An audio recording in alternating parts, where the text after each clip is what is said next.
Hey guys, what's going on? Welcome back to Dragons on the Wall. I am very excited today. I'm here with Steve and Sam, huge fans of Game of Thrones. Yeah, and fans of the show too. I'm so happy to be here. Very knowledgeable. We Indeed. expect a lot of them. We're going to Now we're going to be put on the spot. No, it's great the that bar's we been can be on. set. It's great that we can be on. Thanks. We're going to talk first a little bit about last night's episode, which is Kill the Boy. Kill the boy. No boys died, sadly. But if you haven't seen it yet, check out right now because we're going to go full spoilers.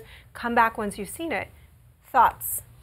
I liked the first 5 minutes. I liked the last 5 minutes. The bit in between was a little flat for me. I really love the stuff in the east, but there was a lot of stuff in the north. You didn't like that dinner with Deanna and It was Sansa? super uncomfortable. I felt like the episode was a little padded towards the middle. You know, they had a couple of scenes that were sort of basically retelling exactly what had happened in the previous scene. But man, the opening and the ending for me just totally got me. Made it all worthwhile.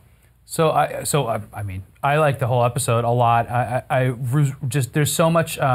There's so many characters that met other characters that I didn't expect that's going on right now, generally in the series, but also in this episode, which I really liked. I mean, just Sansa coming face to face with Theon again was so exciting to me. Because that's just not anything I've read about or anything. I can't imagine what those characters must have felt seeing each other, and I just really like seeing that play out. Then it got really, really hard to watch with the dinner scene. Yeah, Oh, that was so great. But I really like the character of Walda Frey. Yeah. I think she's really funny, and I just like when she's in those scenes and playing her role in the Bolton household. It's so incredibly awkward and fun to watch. I love it. It's like Curb Your Enthusiasm.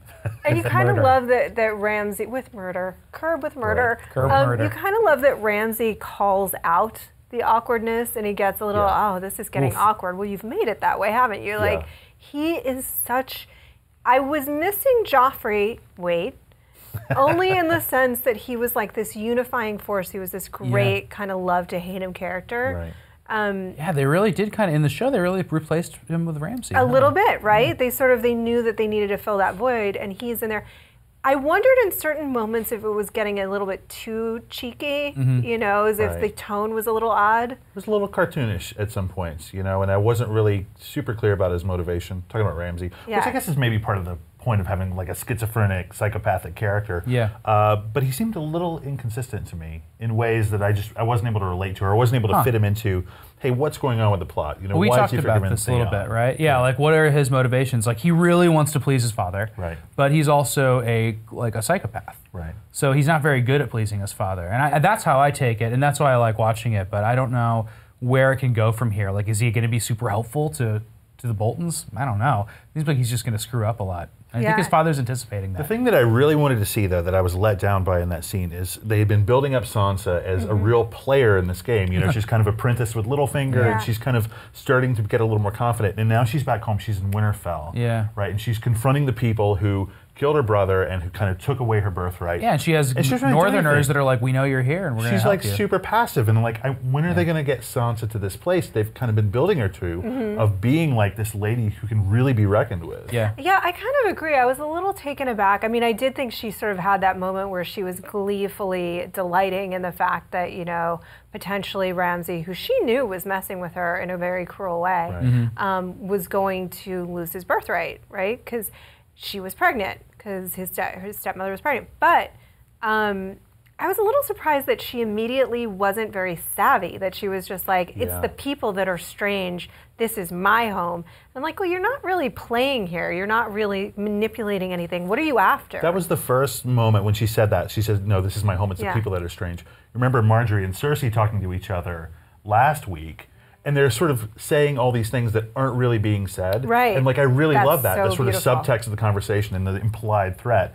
And I didn't get that from Sansa. She had the line, but it just didn't come across because it was so, I don't know, just so flat for me. So there's a lot of drama in that scene and some of Daenerys' scenes. But man, my favorite thing that happened was seeing the Doom of Valyria on film up close, and that's not how it, you know. They're kind of going along, I guess, the coast of Essos. Yeah. And like no characters really go near that area, or no people, I should say, in that world, because it's scary and it was ruined by volcanoes and it's all smoky, and they go there and you get to see like melted stone. Yeah. And that's where all like Daenerys' family came from. Yeah. It's so cool to just see that in any kind of pictorially in any way. I think it was pretty too. It was like almost like overgrown, like jungly.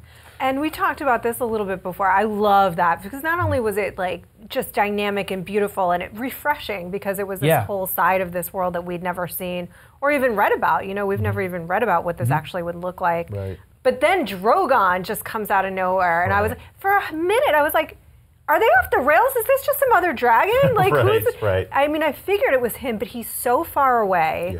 Yeah. Big. And big.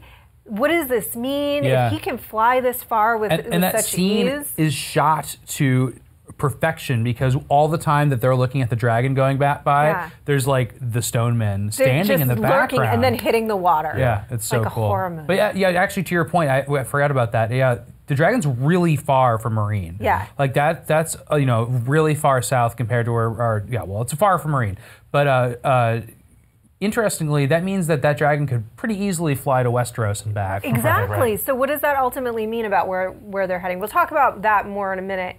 In total, I thought it feels to me this season that they're kind of capturing themes per episode, and the last one was sort of all about the fanatics, and this one was like not just kill the boy but kill the children. Sansa, Dany, and Jon are all faced with having to really eradicate the sides of themselves that believe in a happy ending, because they're not in a happy ending world. I mean, that's kind of Game of Thrones is pointedly not the happy ending fairy like tale. Master Aemon says to Jon, he says, like, half the people hate you anyway, just do it. Like, that's your job, kill the boy. The thing is that Jon has a rough great role model in his parents, and Daenerys has like the worst possible. Though I don't think she really knows her family history too closely, but she was told recently that her father burned people alive, and then she just goes and does it.